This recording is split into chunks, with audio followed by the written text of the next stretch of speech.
Broadcasting to the world, this is On Call with Chad McCall. In our show, we bring you inspiration, strategies, and insights on how to start, grow, and scale your business. It's drastically changed my life. The show is so informative, I just love it. It's honest. It's helped me grow as a person. Real talk about life, lifestyle, society, and living limitless. Learning from the top influencers across the world, along with industry experts, authorities for you to live your greatest life. It's time to level up. I'm ready. I'm ready. I'm ready. Here's your host, best-selling author and mentor, Chad McCall. Hello, everyone. Today is a great sunny day here in Arizona, sitting at about 106 degrees. I applaud you, entrepreneurs, investors, side hustlers, for being here listening to me. As with every episode, I call experts, CEOs, entrepreneurs, or influencers, and we discuss topics that can help you in life and your business. Today, I'm calling Anthony Melchiorri.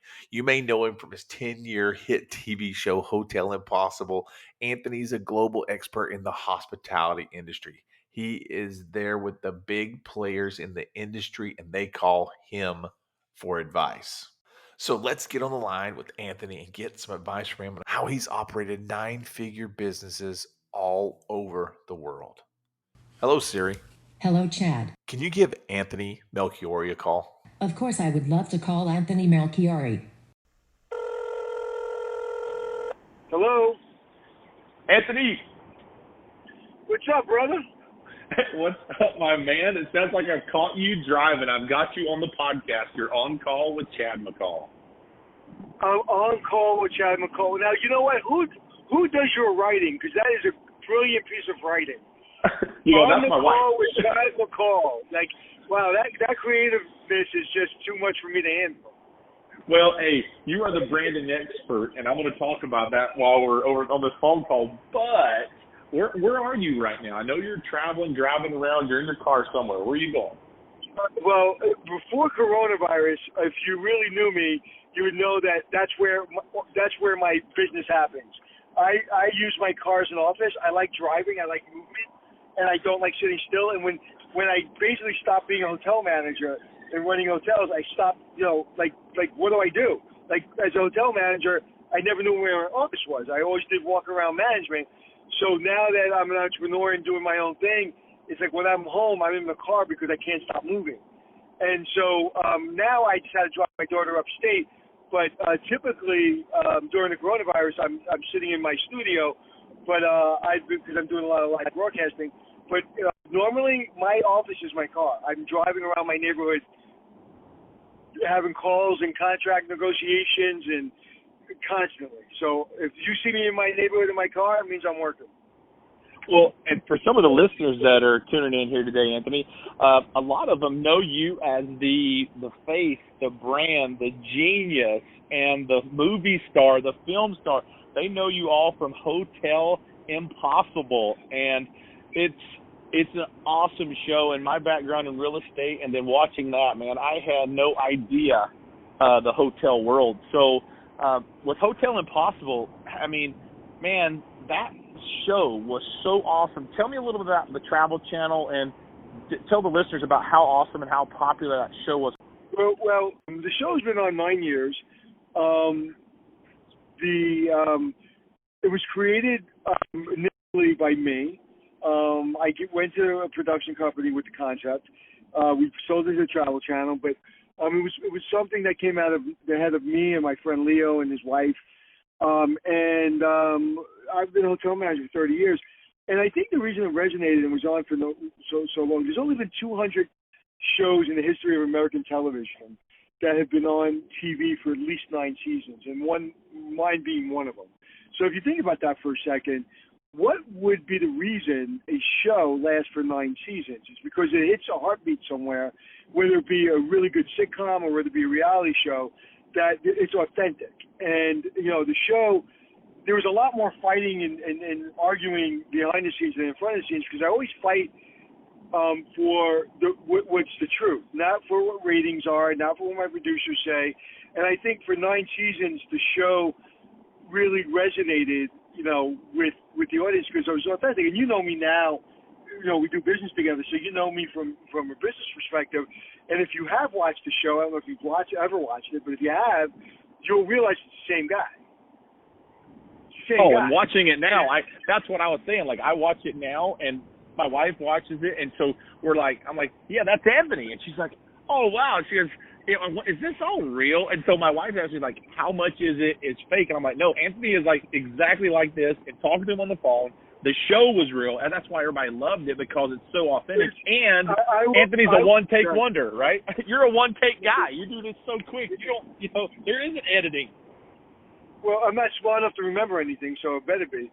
And, it's what's important is that the person asked me to come in their hotel, and you're under so much pressure, because, like, if you and I, like, say I disagree with the way you're running your business, and you and I are friends, or even if I'm consulting for you, say, I have maybe 3 months, 4 months, 5 months, 6 months, a year to help you turn around your business. So I don't need to drain, like a microwave drains all the water out of a product. I don't need to be a microwave and drain all the water out of the product.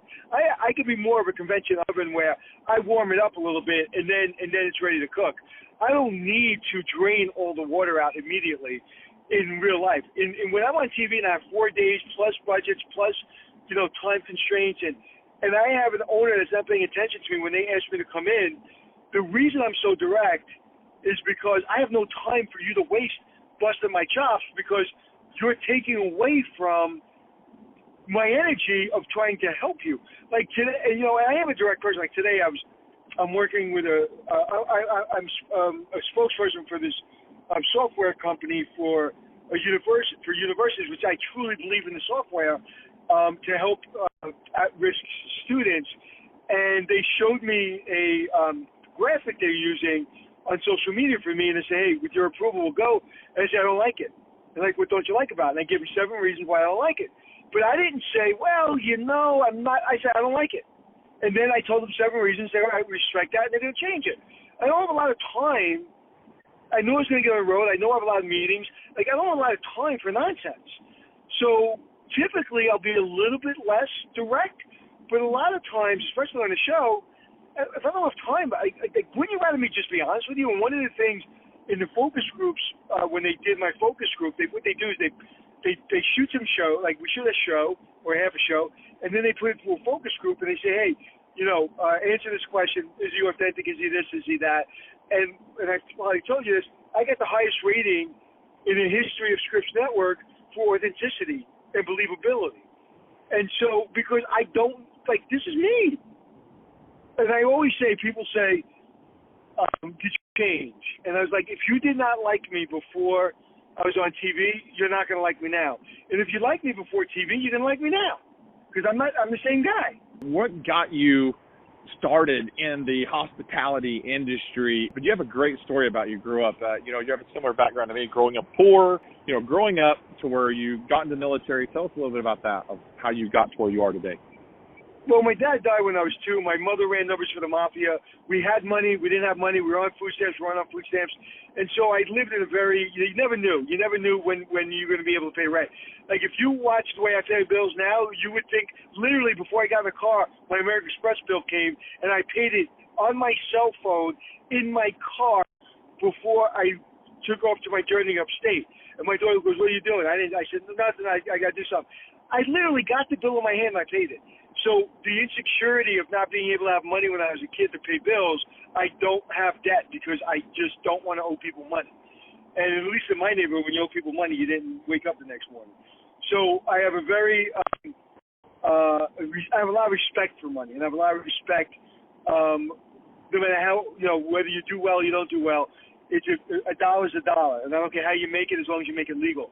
So I grew up again, moments having money, moments not having money. And then I went to the military, and I didn't really have guidance, so, I stayed in a hotel that one of my mother's friends owned, and no one ever told me I should be in the hotel business, and I just fell in love with the business. But in the military, they gave me, I valued myself. They gave me little tasks, and I accomplished those tasks, and I did well at them, and I won awards, and I had confidence, and then I got into the hotel business, and early on, working at the Plaza Hotel, and It gave me confidence, but I was a little arrogant because I was insecure. And over the years, I became more confident in a real way, not in a fake bravado way. I don't need to take somebody else's strength, or I don't need to take anything from somebody else to make myself feel better. So at 55 years old, after all the ups and downs and trials and tribulations, I'm real happy with who I am, and not saying I don't need to improve, but, I've worked really hard to work with teams and build teams and from diverse backgrounds, black, white, old, green, yellow. I don't care what you are. I just don't want you to be an asshole. And if you're on my team, we're going to work together for the greatest good of the team. And, and I brought that same mindset to the Travel Channel, and I think you see it on display every day. And what's interesting, even about your story, it goes even further, Anthony, is you have a movie that you created. Kind of about your story. Tell us about that. I don't think many people know about that like I do. I've just been getting into learning more about it. So tell us about the movie. Well, I'll make it quick about the movie. It's called Wise Gal. It's Wisegal, Wise Gal. You can find it on Amazon Prime. It was, I'm proud to say, it was the #1 movie in Lifetime history at the time in 2008. It stars James Caan and Alyssa Milano. You'll get a couple of peeks of me. I'm in it. It's a really good story about a woman who's doing what she can to put food on the table for her children. You don't have to agree with everything she did, and she doesn't agree with everything she did, but she doesn't regret anything she did, because at the end of the day, she raised her children to be good kids, good men, and she's unapologetic. But, she didn't always obey the rules or obey the law. And my dad died, and I wanted to show that my dad was a good person. He came from Italy, did the right thing, and he passed away at 36 years old of cancer.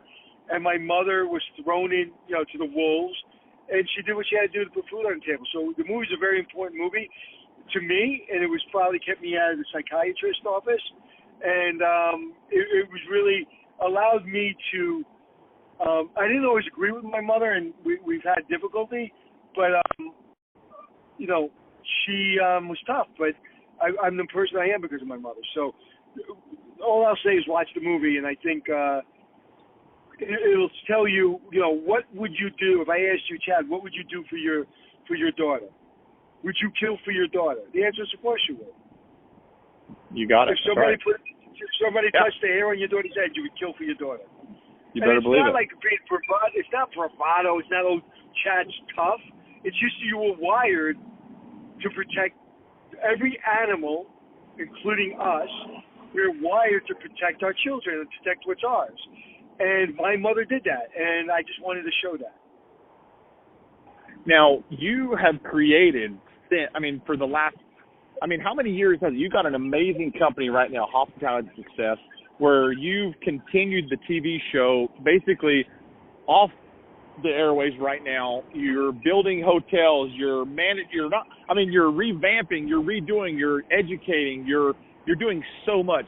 In a description of what Hospitality Success is, tell me a little bit about that and what the mission is for how you're helping hotel owners right now across the world. Well, Hospitality Success is kind of what it is. We want you to have hospitality success. It's kind of corny, but it's true. We're not a management company. We're an education company. We're going to give you the tools to do the job. Like today, there was an example. One of our clients is a little bit late to be, and there was miscommunication or whatever. No problem. But if a client was late consistently, I would drop the client and give them their money back, because I'm not there to do your job. I'm not there to tell you to be on time. I'm not there to tell you how to do revenue management. I'm there to educate you on revenue management so you can do it yourself.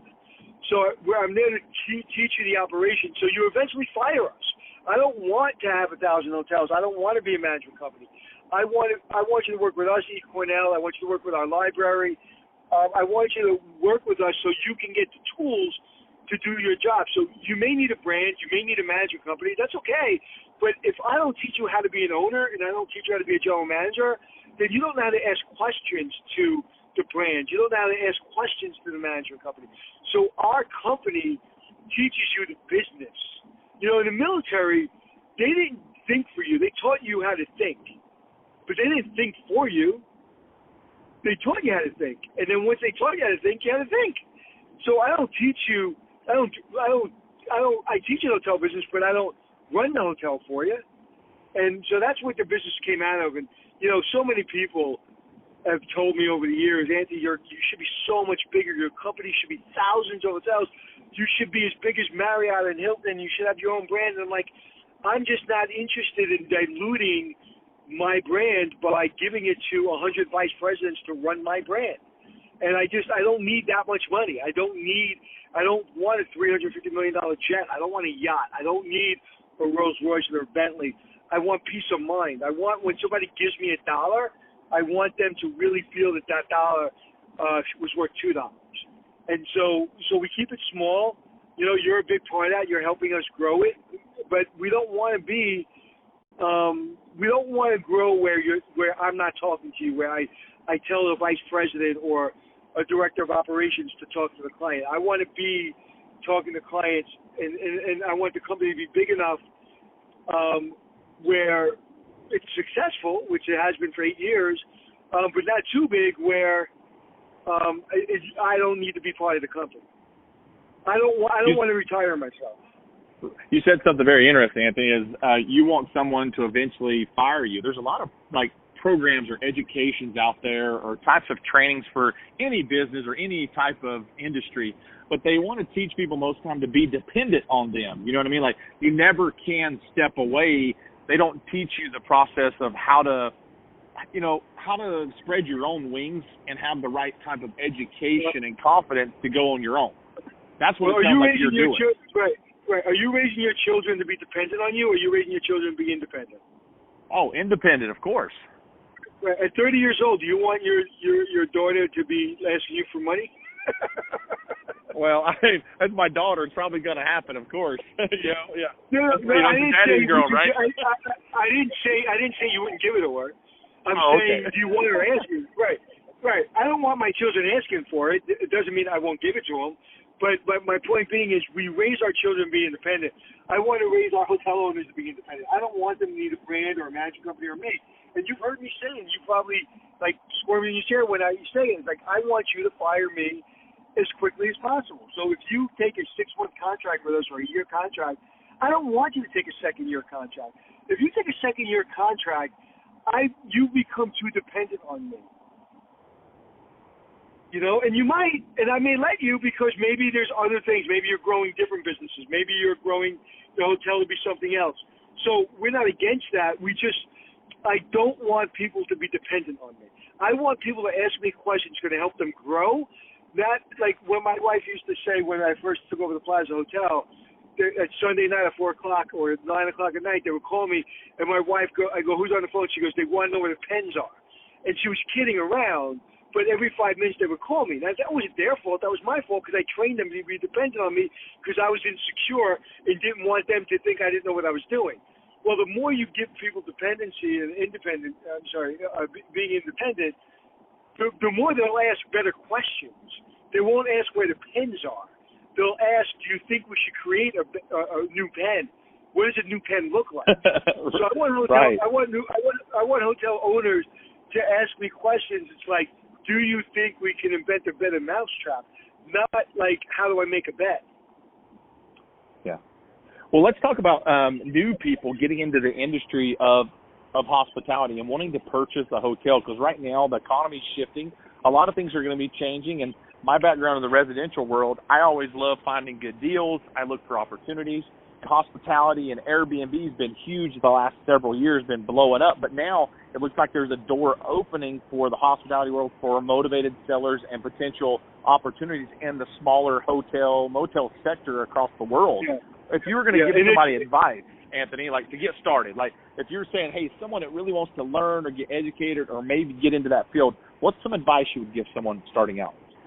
Well, we talked before, there's, 4, 5, 6 elements, and I'll talk about those elements in a second. But, if 6 months ago or a year ago, if I go into a hotel and it's underperforming and it's in a market that's performing, I instantly can tell an owner without really pulling too many reports, probably within, I'll say an hour, but to be honest with you, I can probably within 12 minutes tell you if you should buy that hotel, legitimately.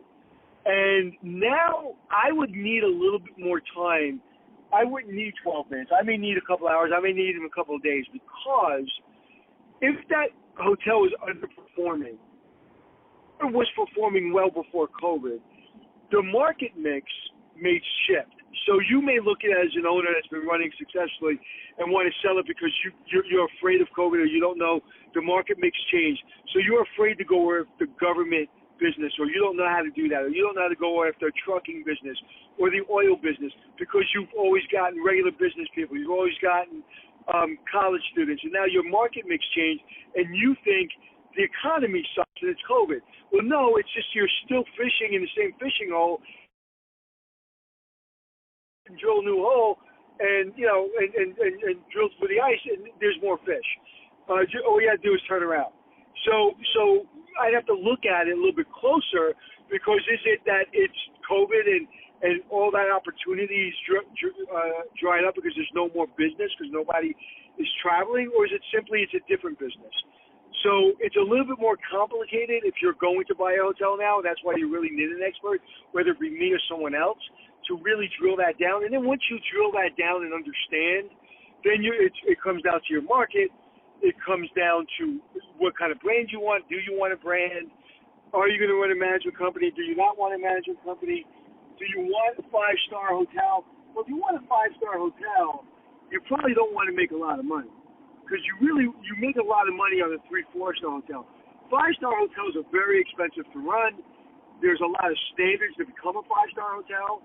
And you haven't heard me say this before, but, do you want a 5-star hotel that is rated by a rating company like Forbes, or do you want a 5-star hotel that's rated by the consumer?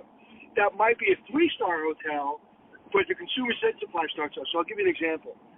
If you have a 5-star hotel, say the Four Seasons, and the ratings of that 5-star hotel is 2.5 stars by guests, and then all of a sudden you see a 3 or 4-star hotel that's rated 5 stars in the same market, but the 5-star Four Seasons was 2.5 stars by the guest, which hotel are you staying in? And the answer is, across the board, is you're staying at the 5-star hotel that was rated by the reviewer, not a 5-star hotel that was rated 2.5 star by the guest.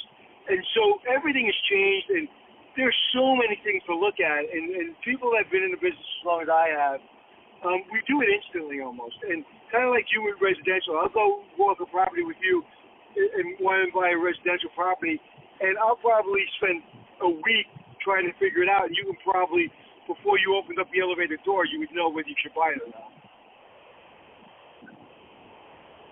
Well, and I think right now too, Anthony, like you're saying, is it's having an expert, doing the due diligence, understanding what you're really looking for to buy one. But right now, as you're in this industry, is now a good time? Because 5-6 years ago, everything's been booming. For even a year ago or 6 months ago, everything was booming so hard. You'd be paying such a premium for any type of opportunity for a hotel. So is now a good time to find something? The answer is yes, but you have to be careful, because if we get a second wave of COVID and we have to live through this another year and a half, and you buy a hotel now, you have to live with a hotel that is that you have to pay expenses on for a year and a half. If you buy a hotel in a beach or in a park, near a park, a national park, you're probably going to be better protected. If you told me you were going to buy a really cheap hotel now in New York City, I would say, dude, jump at it, but be real careful, because the business in New York City, in Manhattan, the corporate business, if there's a second wave, you're going to have a problem. If you have a outdoor corridor hotel on the Jersey Shore, yeah, sure, absolutely. If you have a hotel near a national park, yeah, absolutely. So there's a lot of considerations. Is the stock market good today? For people, not today, unless you're invested in the right stocks. And I'll tell you that the stocks that I own, some of the stocks I own today, they went down, but they went so far up that it was fine day. But if you bought maybe GE, or you bought Con Edison, or you bought a regular staple stock that's maybe not based in tech, or not based in what's happening and what's running the world today, you may have had a really bad day. So, like anything else, it's like, where are you? Like 20 years ago, tech stock, or even 10 years ago, tech stock was speculative. And it's like you're selling at too much and, over what it's valued at.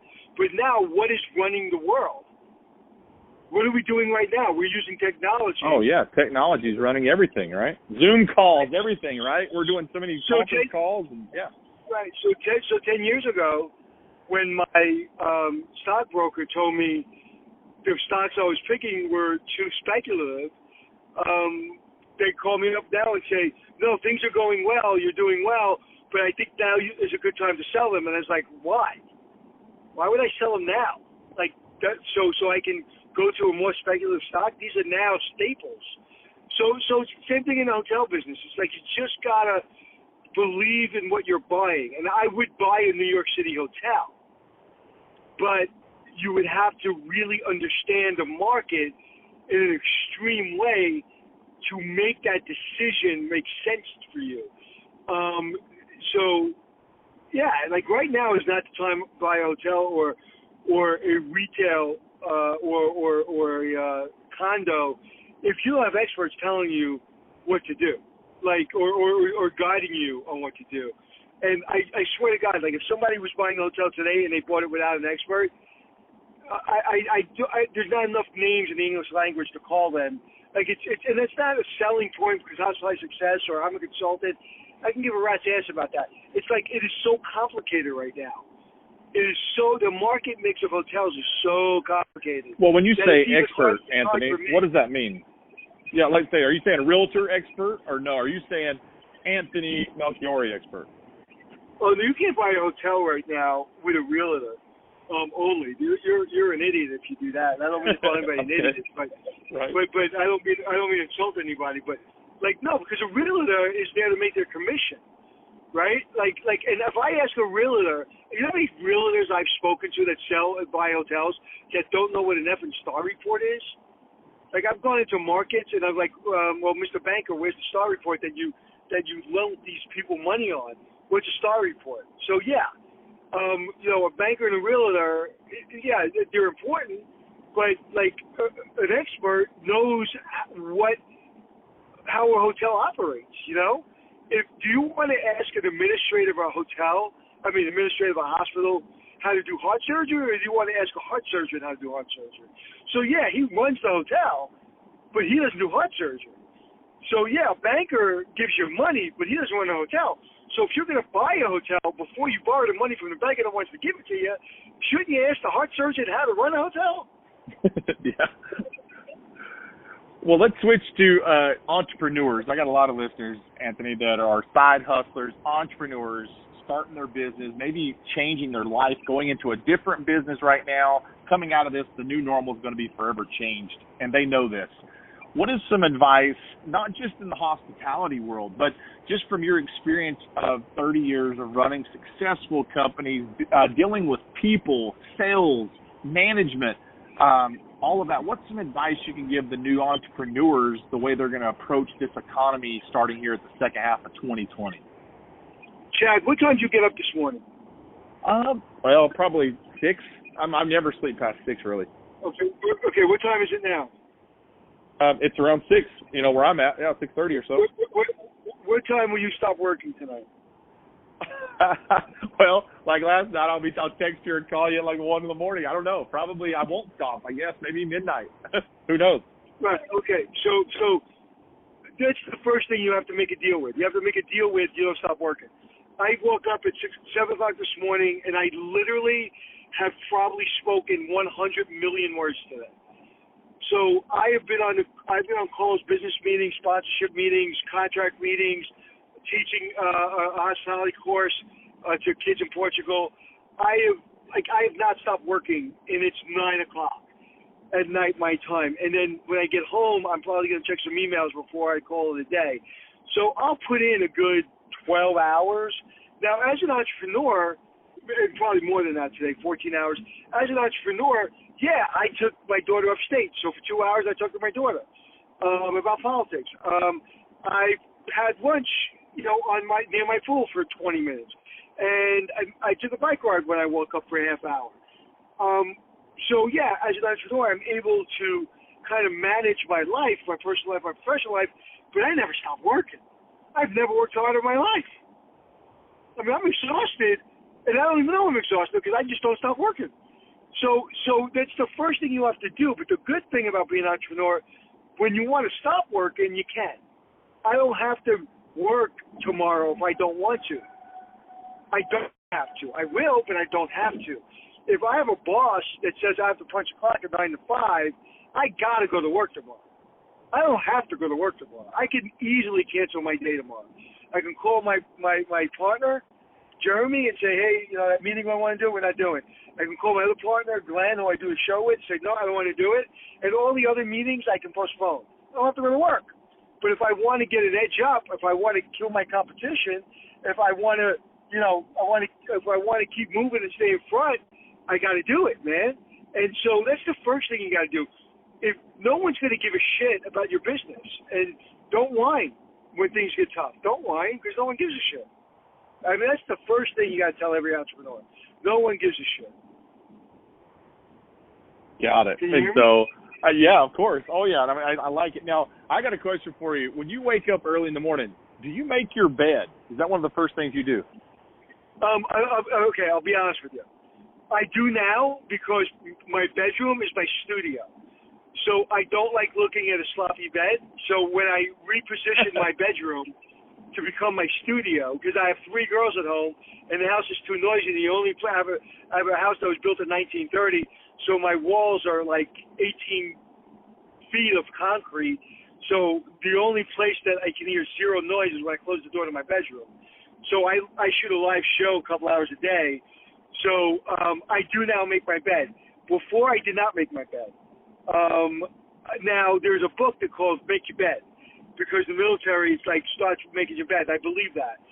Yeah, but that's why I asked. Yep.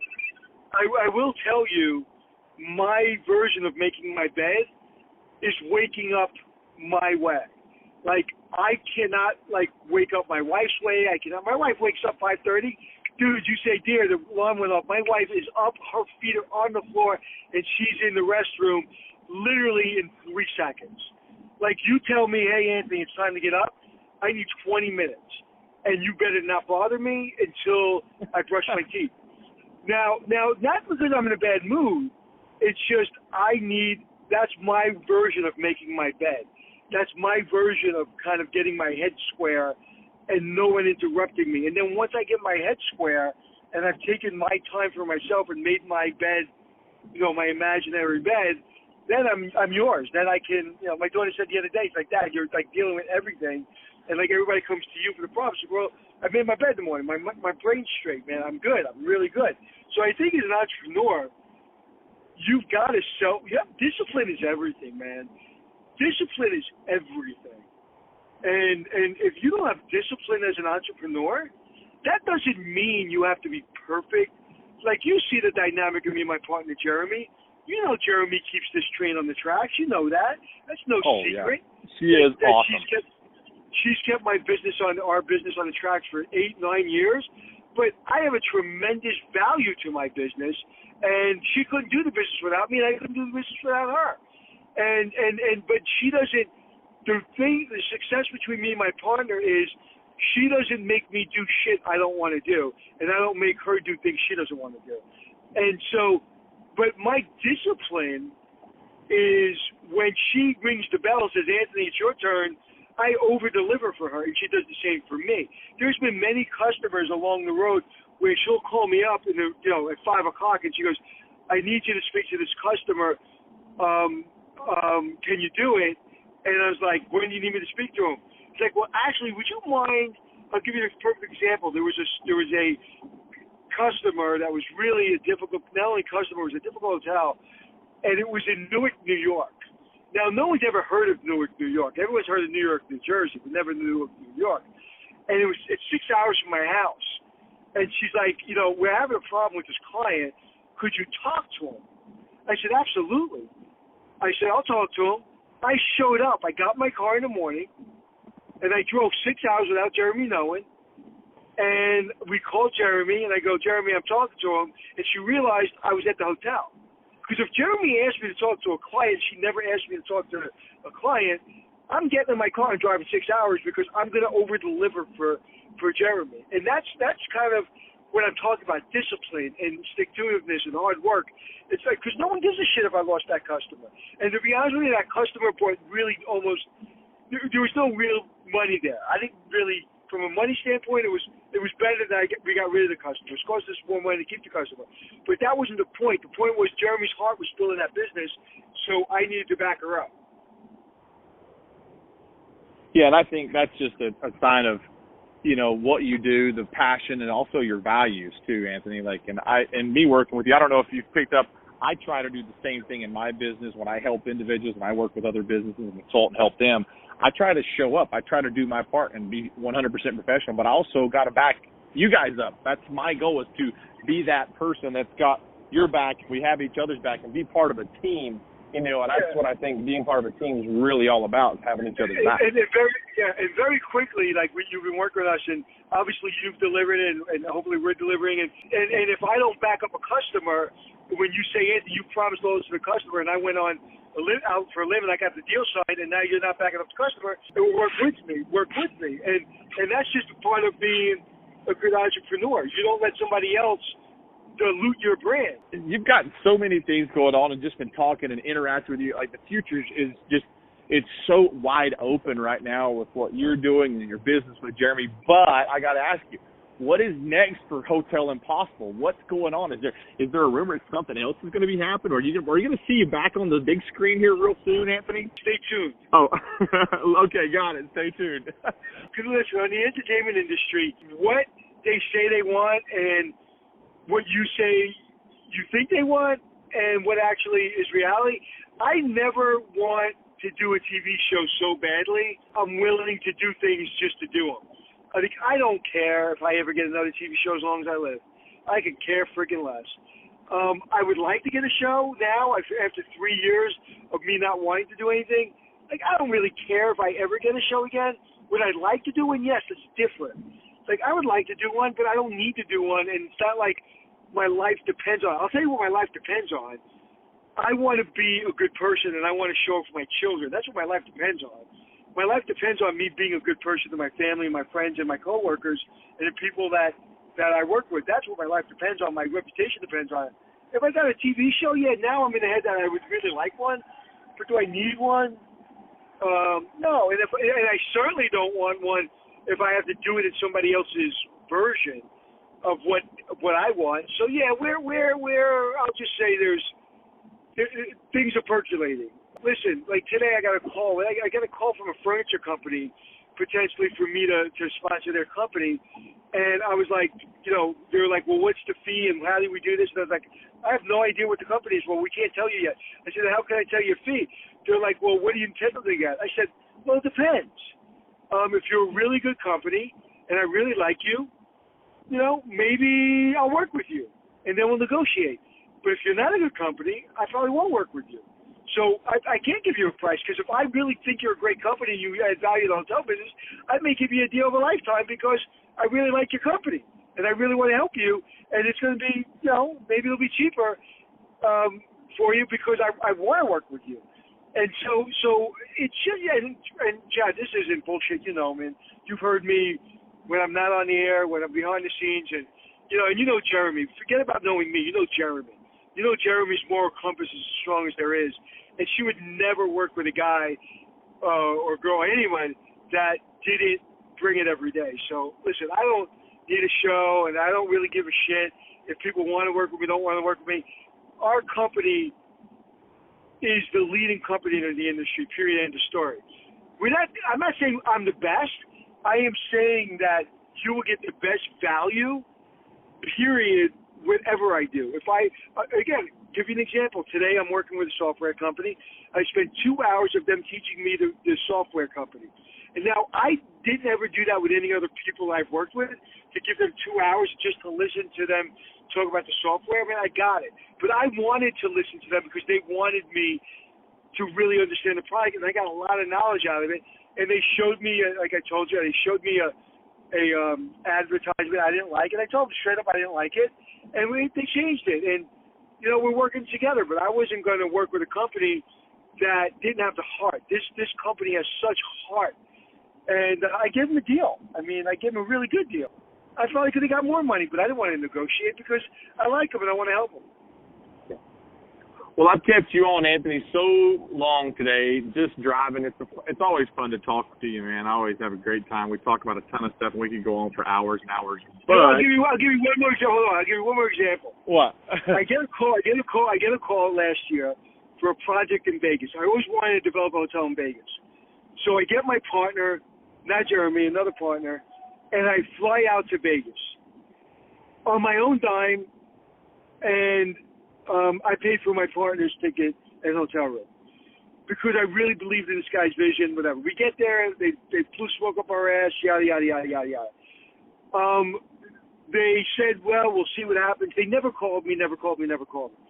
So a year later, like, hey, things have changed.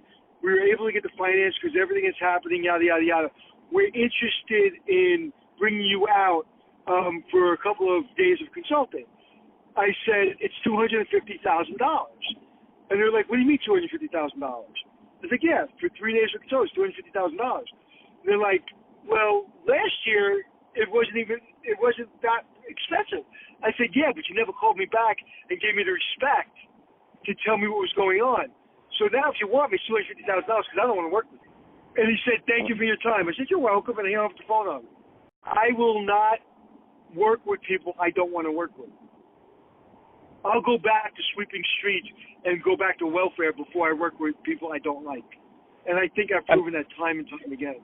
Well, that's just passion too, Anthony, and just your values. I mean, you stick by it. I mean, that's the way that's why you're successful. That's why you're at where you're at today and how you built things and being independent and growing.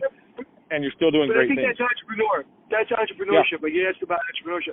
That's you. That's like you. And you've told me stories where you've walked away and you don't want to work with certain people. It's just, listen, money's important, man, and I'm not going to sneeze at money. And I'll do some things sometimes that, maybe I'll give in a little bit because the money's good. But I'm never going to go against my moral compass. I'm never going to do anything for the pure sake of doing money or of making money. And, it's just people value authenticity. And if you ask me the question of if you ask me what is my secret or what's my money maker? My money maker is my authenticity. That has made me more money than anything in my life. I can see that totally. Just from me knowing you, you've not strayed once from the way when I first met you, Anthony, till now. I think that's the one thing that entrepreneurs and people in business are wanting to be. They need to take away from this is be authentic, and it shows up that you know your content. There's other things about that. When you are authentic, it shows you know what you're talking about, and people can feel that and see that out there in the business world. And it's also as an entrepreneur, which really is an important trait, and I've learned this over the years, is vulnerability in saying you don't know something. So I show up to a room, and I've said this to a bunch of kids today and yesterday, and this may sound arrogant, but I would like you to give me a hotel general manager anywhere in the world that thinks he's better or she's better than me. I would love to see it. I don't think there's a better hotel manager in the world than me. I don't think that. That's not arrogant. I just don't think there is. With that said, if somebody walked in a room tomorrow and ran a hotel better than me, I'd be like, can you teach me how to do that? Can you teach me? I thought I was the best in the world. Oh, my God. You are so good, man. You're so talented. I'm not half the manager you are. So just because you're confident and I think I'm the best general manager in the world doesn't mean that I can't be pushed aside, and that doesn't mean that there isn't somebody better than me, that somebody, even if it's not better than me, can teach me something. So I think vulnerability and the ability to say you're wrong and the ability to let other people come up with ideas is so effing critical in our business, in any business. If you think you have all the answers, I can think I'm the best in the world. It doesn't mean I have all the answers. Well, and there you heard it first. Anthony Melchiorri is vulnerable. He may cry in a movie, is what I can hear. He may tear up. He's the movie star, world famous, celebrity, He is vulnerable. I've heard. I don't know. I haven't seen it yet, Anthony. But you may tear up. Now you've got me thinking you may be a crier in a sappy movie, right? Well, if you are you kidding me, man? You haven't figured that out? I mean, okay, call my children. The next time we're on the phone together, I'm in my house. Ask to speak to my children and ask any one of them in a movie who's the first to cry. They without hesitation. This is what happens in the movie. We're all sitting there, and like it could be like a commercial. We can be watching a movie in our house or in a movie theater, and they literally will look all at the same time to me because they know I'm going to be. Dude, I am the biggest. It's actually to the point where my daughters don't even get upset when I cry anymore because, like, they don't even feel bad. They're like, dude, you're such a wussy. Oh man. So, all right. Well, that leads me to the final part here, Anthony. So, I know I've kept you on forever, but I've got to have you answer my final 3 questions that no one's going to be able to find out about Anthony Melchiorri on the Google or on Wikipedia or anything. They're not going to know it. So are you ready? Just so 3 you know, questions. I'm driving, so I have an hour and 20 minutes. So I have as much time as you want. So you're asking me 3 things. You're asking me three things that people won't find out about me. Yeah, they won't be able to find it anywhere. Okay, go ahead. What is your favorite movie? Life is Beautiful. Oh my! Wow. See, I would have never have guessed it. I just wouldn't. If I was a guess, I'm a movie fan. I'm a movie buff. I've seen every movie since like 1985. And I would have never guessed yours would have been. And you know why? Do you know why? Because it's about, it's that Italian movie with subtitles, and right, that's the one. Life is Beautiful. Right. And it's a father protecting his daughter at the worst possible time, kind of like COVID. What's going on? Like I'm trying to live up to that character in that movie. Right now, I literally pulled that movie off the shelf in my head and said, I want to be that guy in a concentration camp trying to make it comfortable for my child and make it like it's not as bad as it seems. So COVID and everything that's been taken away from my child, I go to that movie and say, that's the man, that's the father I want to be. So, yeah, I would say that's my favorite movie. I remember being just completely, like, it took me 20 minutes to get out of the seat because as a father, you know this, it's like how do you show your daughter that she's going to be okay when she's in a concentration camp and try to keep it together? Well, that's your job as a father or as a parent. And so with everything that's spinning around my children right now, I'm trying to live that movie. Second one is, what is your pet's name? Lily. Lily. All right. Now, where did the name Lily come from? My wife likes it. My wife runs the house, so if she changes my name, actually, she calls me. No, this is a question. What's your wife's nickname for you? Oh, that's a good one. What is your wife's nickname for you? BHB, bald-headed bastard. I think mine's just probably one of the B's. That's my fast time. She probably just pick one word. Okay, last one. If you were to look down at your in your car right now at your playlist on your phone, what would be the first song that's going to play when we hang up? Soldier by Craig Morgan. Oh man, that's a great. And a good thing, Craig Morgan's an actual friend of yours too, right, Anthony? A very dear friend of mine. Yeah, that's great. So I'm a huge if he called me up at 3:00 in the morning and say, we got to go take somebody out, I'm showing up. Just for everybody that's listening and my followers and people on the podcast, how can they get more connected and follow you, Anthony? What's the best way they can learn more about hospitality success? They can follow Anthony Melchiorri. Like, tell them how to get connected into your circle. Well, if you have an internet connection and you can't find me, you're not trying. The best way to get in touch with me to get my attention is probably DM me on LinkedIn or on Instagram. Or go to TikTok, right? Or TikTok. Or go to AnthonyMelchiorri.com or go to HospitalitySuccess.com. So every email, this is another thing you probably don't know about me. Every email that and every DM goes directly to me. It doesn't go to my agent. I don't think you've dealt with my agent or my lawyer, have you? No, I've just no, I haven't. Not yet. Everything goes directly to me, and then I decide what I do with it. Well, Anthony, you have shared some great insight for entrepreneurs, side hustlers, business owners, people that are looking to get into and learn more about what you do. I appreciate your time, man. You're an awesome guy, off the phone, off the screen, on the phone. You're a father of 3. great husband, everything you do. I'm just glad to be able to call you up and talk to you about business. You know what my favorite quote is? It's a general once said it to me, or actually a colonel. 1,000 attaboys can be wiped away with one shit. And I try to live my life that way. It's like, I don't care. I did a million good things in my life. I've done some things, I've screwed up like everybody else.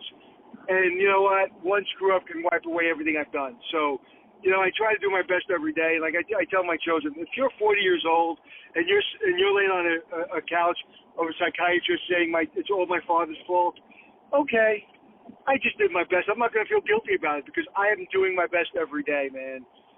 And that's all I can do. So I try not to feel guilty. I try to do the best I can. With what's going on in this country right now, I'm just trying to be the best person I can be. And I don't hate people. I'm not mad at people. We're all just trying to just do our best. And if my best ain't good enough, I ain't going to feel bad about it. But it is my best.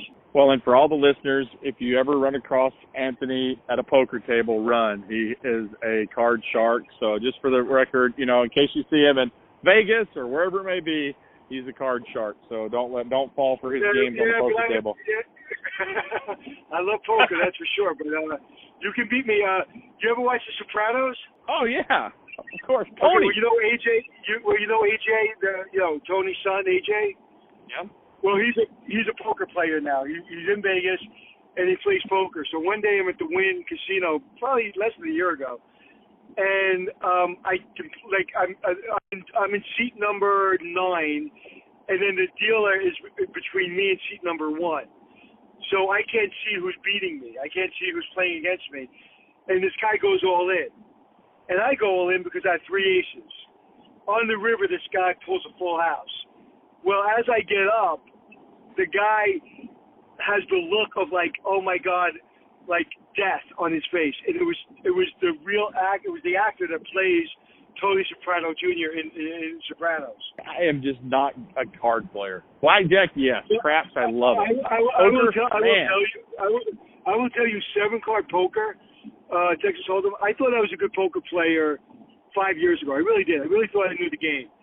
And then I started, as I traveled around the country and around the world, I play in tournaments every single chance I have a chance. And I just love sitting in tournaments. I don't play cash. I don't like cash. You can lose too much money because I travel for business.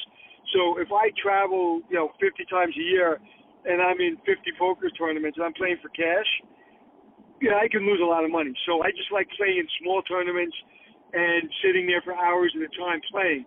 There's so much to learn. I didn't realize how much there is to learn about poker. It is crazy. And that's why I love it, because I'm a competitive guy. And it's just a crazy, crazy competitive game. But I think a lot of entrepreneurs, there's a competitive side in everyone. The entrepreneurs, even if they're not sports competitive, there's something else that's gotten competitive juices flowing with people, and that's the sign of success from all these interviews and talks I have with people. And I just reflect it's another way of being competitive and keeping you sharp, honing your craft and honing your skill. If you have like say you have a flush, right? You know what flush is in poker, right? Yeah, that's all the cards the same suit, right? Right. So say you have a flush, and you have an ace-high flush, and for some reason you think somebody may have a full house. Having a full house against an ace-high flush is really almost impossible to have. To lay that down takes discipline, and you have to put your ego aside. So poker has taught me what you want and what you want to do with 2 different things. Poker's taught me discipline like no other game has ever taught me. And again, no other game has ever taught me what I want and what I must do are 2 different things. So that's why I love it. It really tames you. It really shuts off. You can be hyper competitive, but just because you want to win, you may have to lay down. If there's 2 10s on the board, and there's two 2s on the board, you have 4 2s, and somebody else may have pocketed 10s. They may have 4 10s, and if you've played enough poker, you may know you're up against 4 10s. How in God's name will you lay down 4 2s against thinking somebody has 4 10s? It's almost impossible. but people have done it. And that, to me, is why I love poker, because that's life. You've got to let other people win sometimes, even when you don't want them to, because they may have beat you. And then you realize, oh shit, I shouldn't let them get away with that because they were lying to me. But you know what? You live to play another game. Yeah. So, Well, there yeah, you have the tips it's and a great tricks game of being to an learn. entrepreneur. Yeah, that's a good way to put it, Andy. The tips and tricks of being an entrepreneur and being a poker player and relating that to business, which that helped me. I just learned something else from you right there. That helped. And love what you do, man. Just love what you do. Because if you don't love what you do, like what you do, I couldn't do for a day. I couldn't do it for a day. Oh, you could easily, man. You could do it. Not a day, my brother. Not a day. It's hard. I mean, we all have to have a passion and love for what we do. Well, I appreciate you saying that. You didn't sound good at it, but you just said you couldn't do it. But, hey, I just hope I can do it and I can be good at it. That's all. I want to be great, good and great at it. Man, I appreciate you. Thank you so much. Drive safe for the rest of your journey. And thank you for your time, man. I really appreciate the call today. Thank you, brother. And don't forget, you are always on call. How about that for branding, Anthony? Always on call. That's a good tagline. Yeah, always on call. And you're on the podcast, On Call with Chad McCall. See how it goes together? Oh, got you laughing. That's good. That's the most I've had you laugh yet. Good, I like it. Okay, All right, got thank you, my brother. See you later. Okay, you got it. Thank you, man. See ya. Thank you so much for listening to today's episode with Anthony Melchiorri of Hotel Impossible. As you can see, sometimes these calls can happen in the car, in a mall, in the airport. Who knows when I give my friends and colleagues calls that are running their business. We never know what we're going to get. Hopefully the sound quality was okay. That was an actual phone call. I was in the car and so was he. But it was one of those times I wanted to take advantage of the opportunity to chat with them and let him give you some real good information about business and also learning a little bit more about Anthony. He's great on TV and he's an even better person off the screen. So follow Anthony at anthonymelchiorri.com or hospitalitysuccess.com. And thank you for being on call. Thank you for listening, and we hope you enjoyed today's episode. Don't forget to subscribe, and remember, friends, you are always on call.